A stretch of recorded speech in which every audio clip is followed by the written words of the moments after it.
আপনারা দর্শন করছেন 12ই মে বুদ্ধ পূর্ণিমার দিনে সদ্য দ্বার উদ্ঘাটন হওয়া আনন্দপুরের এই অপূর্ব জগন্নাথ মন্দিরটি।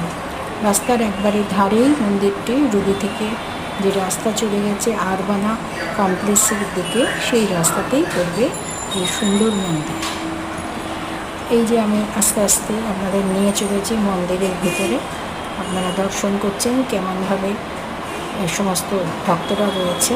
জগন্নাথ দেব রয়েছেন গরুর পাখি, নারায়ণের বাহন, কারণ জগন্নাথ নিজেই হচ্ছেন নারায়ণের অংশ, একক জগন্নাথ। তার সঙ্গে সুভদ্রা বা বলরাম নেই। এনাকে বলা হয় দধিবামন বা পতিত পাবন। এই একক জগন্নাথের মাঝে নিজের ইষ্টকে দর্শন করেছিলেন চৈতন্যদেব। তাই বাঙালির খুবই প্রিয় এই জগন্নাথ দেব। এখানে তার ভোগের প্রস্তুতি হচ্ছে, সন্ধ্যারতি, ভোগ দর্শন সবই করবেন ভক্তরা, অপেক্ষা করছেন। আমি খুব অল্প সময়ের জন্য এখানে এসেছিলাম এই মন্দিরে আপনাদেরকে দর্শন করাতে। আশা করছি এই মন্দিরটি আপনাদের খুবই ভালো লাগছে।